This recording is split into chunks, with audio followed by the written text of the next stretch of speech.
Bom dia, meus amados irmãos. Graça e paz. Graças a Deus. Graças te damos por mais um dia de vida, por deitar e por acordar. Abrir os olhos, levantar a mão, colocar a mão no peito, abaixar a cabeça, se ajoelhar, da forma que você faz, da forma que você se curva diante ao Pai. Nós agradecemos a Ele. Agradecemos a Ele porque, independente das circunstâncias, está tudo incrível. Você está respirando, você está inalando e exalando esta oportunidade que foi lhe dada. Obrigado, Pai.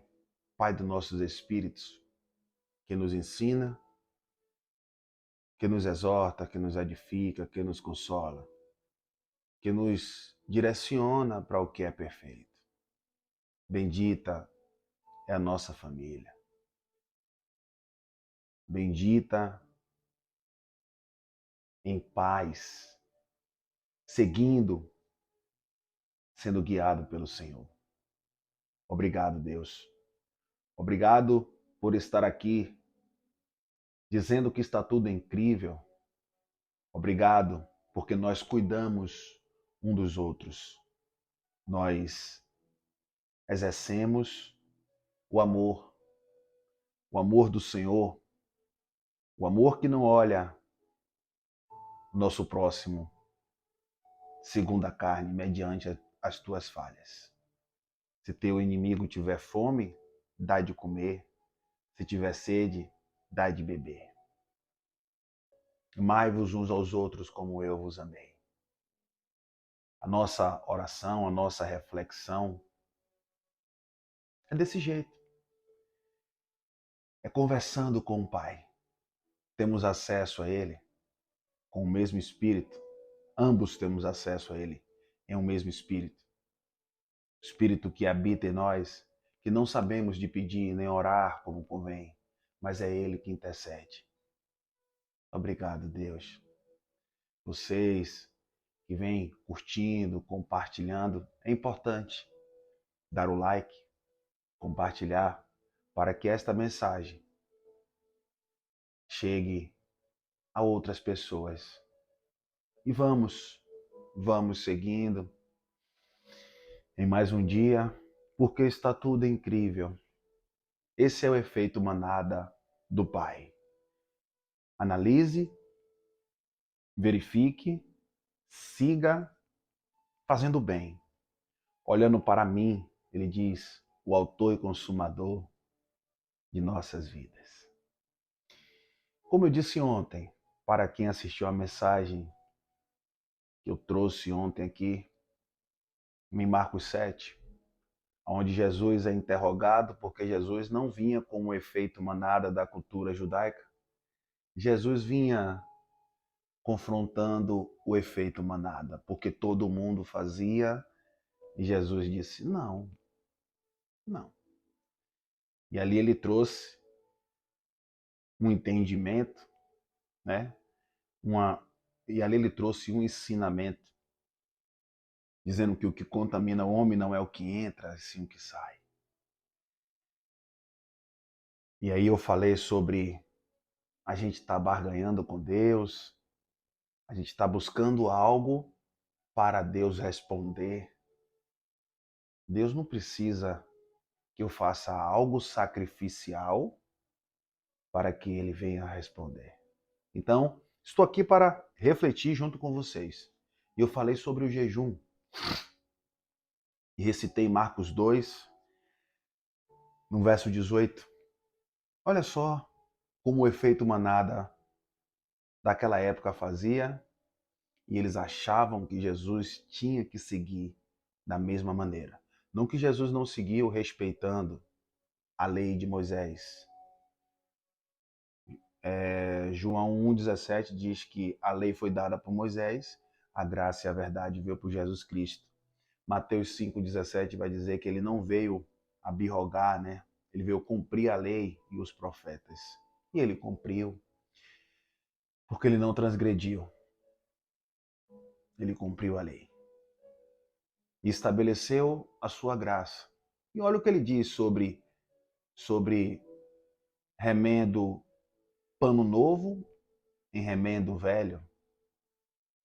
E o efeito manada muitas vezes quer que você retroceda, quer que você,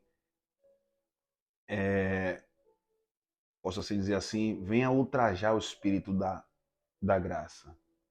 Se a justiça, se o sacrifício provém da lei de Moisés, segue-se que Cristo morreu em vão. E não é isso que você quer, né? Cristo não morreu em vão. Ali tem dizendo, foi por você, aquela coroa ali, cheia de espinho, foi carregada por ele. E ele disse, está consumado. Acabou. Mas mesmo assim o efeito manada está aí, retrocedendo e muitas vezes fazendo você repetir coisas em vão. E como eu disse ontem, mas eu fiz o tal sacrifício e aconteceu. E quando você faz e não acontece, Deus é ruim com você, porque era para estar todo mundo fazendo e acontecendo. Não, só acontece no tempo dele. Mas há sacrifício maior do que o dele? Então, tudo que acontece ali, nós precisamos analisar, refletir, examinar, para entender. E olha o que ele diz. Marcos 2, verso 18. Jesus é interrogado acerca do jejum. Quando os discípulos de João e os fariseus estavam jejuando, peraí, um momentinho só. Apareceu aqui um... Deixa eu sair aqui. Eu vou voltar aqui. O que é isso aqui? Apareceu algo aqui. Deixa eu abrir novamente aqui a Bíblia. Quando os discípulos de João e os fariseus estavam jejuando, algumas pessoas vieram a Jesus e lhe perguntaram: por que os discípulos de João e os dos fariseus jejuam, mas os teus discípulos não jejuam? Você é discípulo de Jesus? Você é o servo, né? Você segue Jesus, presta atenção. Jesus respondeu: como podem os convidados do noivo jejuar enquanto este está com eles? Ou seja, este é ele. E aí ele vem dizendo, não podem fazê-lo enquanto o noivo está com eles. No entanto, virão dias, não virão gerações. Nós estamos lendo uma carta que foi escrita há 1000 anos. Virão dias, não virão gerações, eternidades. Virão dias quando o noivo lhes será tirado, e naquele dia, então, jejuarão. E aí vem a pergunta, que dia? A sexta-feira, onde ele é pego, Judas o traiu, no sábado e no domingo, né? Quando ele ressuscita, vive e reina para sempre.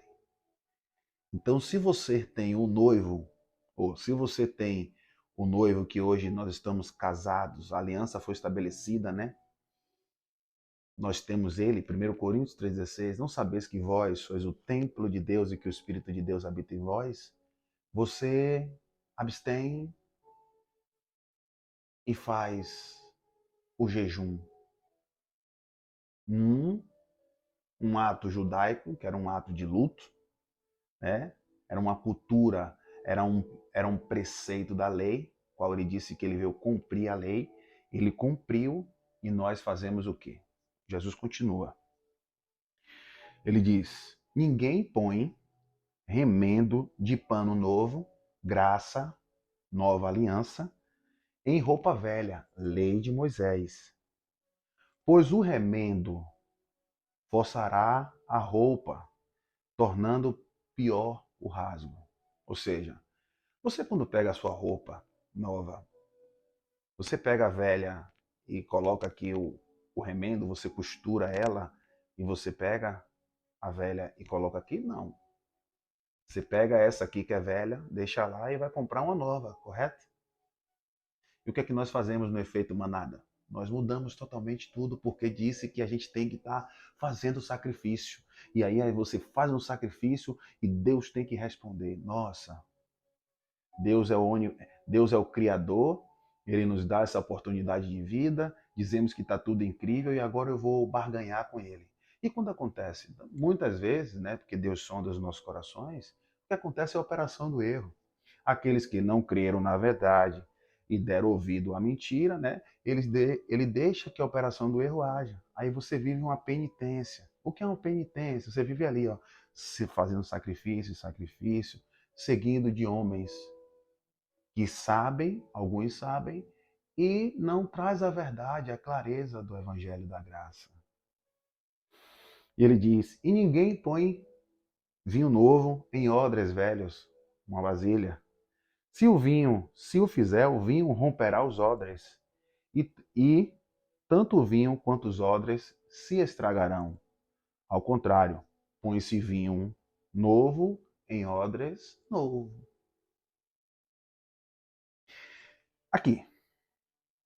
E qual é o jejum que agrada a Deus? O jejum que agrada a Deus está em Isaías 58. Eu vou ler aqui alguns versículos para não ficar muito extenso o nosso vídeo aqui. Em Isaías 58, está lá, o jejum que agrada a Deus. Pode ler todo. E esse é o jejum que agrada a Deus. Clame em alta voz, não te detenha, levanta a tua voz como uma trombeta e anuncia ao meu povo a sua transgressão e a casa de Jacó e os seus pecados. Todavia, presta atenção, gente. Todavia me procuram cada dia. Tomam prazer em saber os meus caminhos, como um povo que pratica a justiça, fazendo jejum. Presta atenção. E não deixa o direito do seu Deus. Perguntam-se-me pelos direitos da justiça e têm prazer em chegarem a Deus, dizendo: por que jejuamos nós e tu não atentas para isso? Está reclamando. Presta atenção. Por que afligimos as nossas almas